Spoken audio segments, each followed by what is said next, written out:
So hello guys, कैसे हो आप सब। देखो गाइस, हम स्टॉक मार्केट को बिल्कुल बेसिक से सीख रहे हैं। मतलब मैं ऐसा समझता हूँ कि आपको स्टॉक मार्केट के बारे में कुछ भी नहीं पता, तो हम बिल्कुल बेसिक से समझने की कोशिश कर रहे हैं स्टॉक मार्केट को। ठीक है, तो जैसे हमने लास्ट वीडियो में देखा था कि हमने चार्ट्स देखे थे, सपोर्ट रेजिस्टेंस देखा था, और वहां पे जो निफ्टी की प्राइस चल रही थी उसके अकॉर्डिंग चार्ट बन रहा था और हमने उसको सीखने की कोशिश करी थी। बट यहाँ पे हमको बहुत सारे लोग ऐसे मिलेंगे कि जिनको यही नहीं पता कि एक्चुअल में निफ्टी होता क्या है। ठीक है, तो आज हम बिल्कुल बेसिक सीखेंगे निफ्टी क्या होता है, सेंसेक्स क्या होता है, स्टॉक्स क्या होते हैं, ये बेसिकली होते क्या है, हम ये समझने की कोशिश करेंगे। क्योंकि बहुत से लोग हैं जिनको ये नहीं पता कि एक्चुअल में ये सारी चीजें होती क्या है। ठीक है, तो मैं आपको बताता हूँ। ठीक है, तो हम सबसे पहले स्क्रीन पे चलते हैं। ठीक है, ये स्क्रीन है। ठीक है, तो जैसे यहाँ पे आपको दिख रहा होगा कि ये निफ्टी 50 लिख रहा है, निफ्टी 50। ठीक है, यहाँ लिख रहा है सेंसेक्स, अब इस पे लिख रहा है 25,509, 83,311। ठीक है, ये बेसिक है, मैं बताता हूँ आपको। देखो, यहाँ पे आपको दिख रहे होंगे बहुत सारे स्टॉक्स हैं। कोई सिप्ला है, यहाँ पे एसबीआई लाइफ है, यूनो मिंडा है, जिंदल स्टील है। चलो ये तो आप नाम नहीं सुने होंगे। देखो, महिंद्रा है, विप्रो है, इन्फोसिस है, टेक महिंद्रा, बहुत सारे शेयर्स हैं यहाँ पे। ठीक है, अब हमको ये समझना है कि एक्चुअल में निफ्टी 50 होता क्या है, सेंसेक्स होता क्या है, हमको ये समझना है। देखो, अभी आपको ये महिंद्रा का स्टॉक दिख रहा है। ठीक है, अगर मैं बाय करना चाहूंगा तो यहाँ से बाय कर लूंगा, सेल करना चाहूंगा यहाँ से सेल कर लूंगा। ठीक है, दोनों कर सकते हैं हम। ठीक है, लेकिन अब जैसे मान लो आज आपको दिख रहा है महिंद्रा, यहाँ पे कितना दिख रहा है, 37.31% इंक्रीज है, 3,618। ठीक है, विप्रो 0.9% आज बढ़ा हुआ है, 240 रुपए का, आज 2 रुपए बढ़ा है। महिंद्रा 37 रुपए बढ़ा है। इन्फोसिस आज 1 रुपए नेगेटिव में गया है। ठीक है, टेक महिंद्रा 4 रुपए बढ़ा है। ठीक है, ये क्या है, अल्ट्राटेक सीमेंट, ये आपका 91 रुपीज बढ़ा है। तो ऐसे कोई बड़ा है कोई घटा है, कोई बड़ा है कोई कम हुआ है। जैसे कोटक बैंक है, ये आज 13 रुपए कम हो गया, लेकिन मारुति सुजुकी आज 78 रुपीज बढ़ गया। ठीक है, तो कोई कम हुआ है कोई बड़ा है, कोई कम हुआ है कोई बड़ा है। तो हमको क्या पता चलेगा कि आज मार्केट के अंदर ओवरऑल बड़ा है कि घटा है। समझे, बहुत सारे, जैसे मान लो मेरे पास 100 स्टॉक्स हैं, तो 100 में से मान लो 75 में आज बढ़े हैं, लेकिन 25 आज कम हुए हैं। तो मैं कैसे पता लगाऊं? मैं या तो एक तरीका है मेरे पास, मैं पर हर एक स्टॉक में जाके देखूं, हाँ यार ये बड़ा है ये कम हुआ है, ये बड़ा है ये कम हुआ है। या फिर मेरे पास दूसरा तरीका है। अब मैंने क्या करा, टॉप 50 कंपनियां ली इंडिया की, टॉप 50 कंपनीज ले ली इंडिया की। ठीक है, अब टॉप 50 ये आपने कैसे डिसाइड किया कि ये टॉप 50 है या टॉप 50 नहीं है? हर कंपनी बोलेगी मैं टॉप 50 हूँ, ऐसा नहीं होता। हमने उसको मार्केट कैप के हिसाब से लिया, जिसका मार्केट कैपिटलाइजेशन बहुत बड़ा है वो मार्केट की टॉप कंपनीज है। ठीक है, तो हमने इंडिया की टॉप 50 कंपनीज ली, उनका एक ग्रुप बनाया। ठीक है, अब मैंने उनमें से देखा कि जो, मतलब मैंने उनका एक इंडेक्स बना दिया, मतलब मैंने उनका एक, समझ लो कुछ भी एक नाम दे दिया, निफ्टी नाम दे दिया, निफ्टी। ठीक है, तो मैंने खुद का इंडेक्स बना दिया निफ्टी। अब बस मेरे को 50 कंपनियों को नहीं देखना, मेरे को बस उस निफ्टी को देखना है।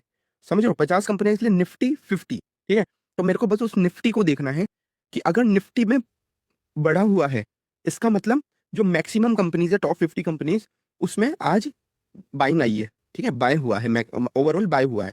अगर निफ्टी कम हुआ है, इसका मतलब ओवरऑल जो कंपनीज है उसमें सेलिंग हुई है। ठीक है, तो निफ्टी और जो ये शो करता है इनको बोलते हैं हम इंडेक्स। इंडेक्स क्या होता है? तो बेसिकली वो जो हमको उसका नेचर बताते हैं कि आज मार्केट का नेचर किस तरह से डिफाइन है। ठीक है, अब वैसे ही अब बेसिकली हमारे हमारे इंडिया में क्या है, दो एक्सचेंज है। ठीक है, जो सबसे पॉपुलर है, जो हमारे दो एक्सचेंज है, एक है एनएससी और एक है बीएससी। ठीक है, एनएससी का मतलब होता है नेशनल स्टॉक एक्सचेंज, और बीएससी है बॉम्बे स्टॉक एक्सचेंज। ठीक है, अब नेशनल स्टॉक एक्सचेंज का जो मेन इंडेक्स है वो है निफ्टी 50। ठीक है, इसके अंदर टॉप इंडिया की 50 कंपनीज आती है। वैसे ही एफ सेंसेक्स होता है, ये बीएससी का मेन इंडेक्स है। बीएससी मतलब बॉम्बे स्टॉक एक्सचेंज। ठीक है, सेंसेक्स, अब सेंसेक्स में 50 कंपनी नहीं आती, सेंसेक्स में टॉप 30 कंपनीज आती है। ठीक है, तो जो बीएससी का मेन इंडेक्स है वो सेंसेक्स, और जो निफ्टी का मेन इंडेक्स है वो निफ्टी 50। ठीक है, अब मेरे को देखना है कि जैसे बहुत सारे बैंक है मेरे पास, जैसे मैं यहाँ पे आपको दिखाऊंगा, तो बैंक भी बहुत सारे, आईसीआईसी बैंक है, कोटक बैंक है, एक्सिस बैंक है। तो अगर मेरे को पर्टिकुलर बैंक में देखना है, बैंक में कि बैंक में आज ओवरऑल प्रॉफिट हुआ, आज ओवरऑल बाइंग हुई है या फिर लॉस हुआ है, तो हम कैसे देखेंगे? बैंक को जाके चेक नहीं करूंगा, बैंक का सबका मिला के एक इंडेक्स बना दिया बैंक निफ्टी। मतलब एनएससी के जितने भी इंडेक्स हैं उनके पीछे निफ्टी लगा हुआ है, मेन इंडेक्स निफ्टी 50, बैंक वाला इंडेक्स बैंक निफ्टी। फाइनेंस, अगर फाइनेंस की कंपनियों का मेरे को देखना है तो फिन निफ्टी। अगर मेरे को मिड कैप मतलब होता है जो लार्ज कैप से और स्मॉल कैप से, जो स्मॉल कैपिटल, एक तीन तरह की कंपनी होती है, एक तो स्मॉल कैपिटलाइजेशन, मिड कैपिटलाइजेशन और एक लार्ज कैपिटलाइजेशन। तो जो मिड कैपिटलाइजेशन में जितनी भी कंपनीज आती है उनका एक इंडेक्स बना दिया मिड कैप निफ्टी। ठीक है, ऐसे मल्टीपल हमारे पास इंडेक्स है। अगर मैं आपको दिखना चाहूँ तो यहाँ पे आप क्लिक करेंगे तो आपको पता लग जाएगा। तो निफ्टी 50, निफ्टी मिड कैप 100, मतलब जो मिड कैप में 100 कंपनीज है वो, ठीक है। बैंक एक्स, ये जो बॉम्बे स्टॉक एक्सचेंज है उसके बैंक, जो बॉम्बे स्टॉक एक्सचेंज के अंदर जो बैंक लिस्टेड है, कोई भी कंपनी होती है वो दोनों में लिस्टेड होती है, ठीक है। ऐसा जरूरी नहीं है दोनों में ही हो, बट जैसे मान लो कोई कंपनी है, जनरली जो नॉर्मल अच्छी कंपनियां होती है वो दोनों एक्सचेंज में लिस्टेड है, ठीक है। तो अगर जो बैंक बॉम्बे स्टॉक एक्सचेंज में लिस्टेड है उनका एक इंडेक्स बना दिया बैंक एक्स, ठीक है। ये जो सेंस बीएससी के बैंक का इंडेक्स है, ये निफ्टी बैंक, ये एनएससी के बैंक का इंडेक्स है, ठीक है। बहुत सारे यहाँ पे आपको, यहाँ पे कमोडिटीज का मिल जाएगा, कंजप्शन का, निफ्टी फिन सर्विसेज, ठीक है।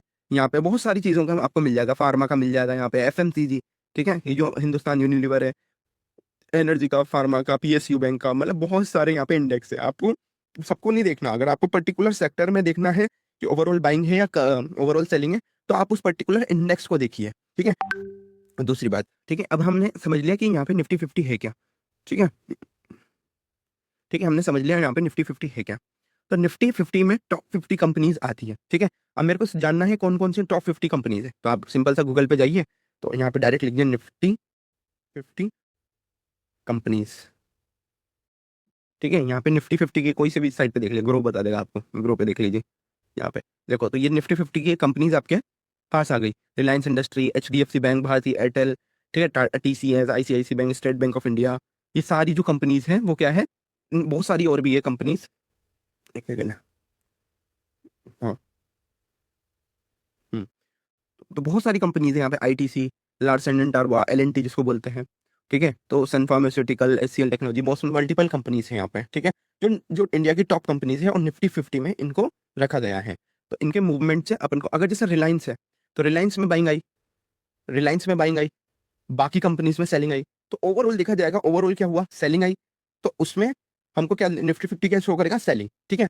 अब आप बोलोगे कि जैसे मतलब ऐसा हुआ क्या कि भाई जैसे 50 है तो 40 में बाइंग आई, 10 में नहीं आई, तो उसके हिसाब से, तो निफ्टी 50 में जो कंपनीज रखी गई है वो परसेंटेज वाइज रखी गई है। अब ऐसा नहीं हर हर कंपनी इक्वल वेटेज रखती है, निफ्टी 50 में मल्टीपल कंपनी अलग अलग वेटेज रखती है। अब वो कितना रखती है, हम उसको आपको बताते हैं। जैसे आप डायरेक्टली डाल दो निफ्टी 50 कंपनी वेटेज, ठीक है। तो अगर हम वेटेज देखेंगे तो यहाँ पे आपको कंट्रोल ढंग से देख लेते हैं, कोई इशू नहीं है, ठीक है। अब जैसे एशियन पेंट्स है, तो एशियन पेंट्स, हाँ, एशियन पेंट्स आपका कितना वेटेज रखता है निफ्टी 50 में, 1.1% का, ठीक है। अगर हम उसके बाद देखेंगे कि रिलायंस इंडस्ट्रीज, तो रिलायंस इंडस्ट्री कितना वेटेज रखती है यहाँ पे,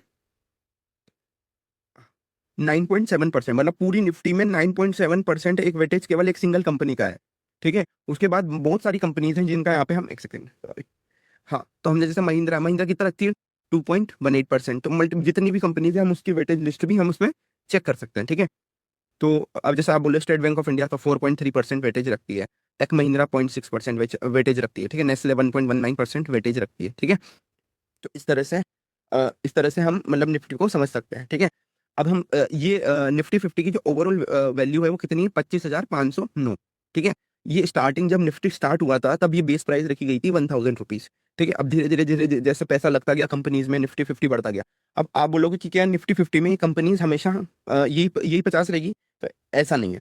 निफ्टी 50 में वो कंपनीज रहेगी जो टॉप परफॉर्म करेगी, ठीक है। अगर इन 50 कंपनी में से कोई भी कंपनी खराब परफॉर्म करती, बेकार परफॉर्म करती, तो उसको निफ्टी 50 से हटा दिया जाता है, नेक्स्ट जो कंपनी है उसको लाया जाता है। तो एक इंडेक्स और होता है निफ्टी नेक्स्ट 50, तो उसमें से जो टॉप पे चल रहा है उसको निफ्टी 50 में रख लेते हैं, ठीक है। तो निफ्टी 50 में अब आप मेरे को, आई थिंक आपको अब समझ में आ गया होगा कि निफ्टी 50 होता क्या है, ठीक है। निफ्टी 50, सेंसेक्स, ये बेसिकली होते क्या है, ठीक है। सो ठीक है। और जो हमने देखा था जो चार्ट पे, अब जैसे निफ्टी 50 का चार्ट बताऊंगा, तो आज जैसे मैं वन डे टाइम फ्रेम पे जा रहा हूँ, तो आज निफ्टी 50 का चार्ट जो है, निफ्टी 50 का चार्ट कितना है, 87 रुपीज आज डाउन है।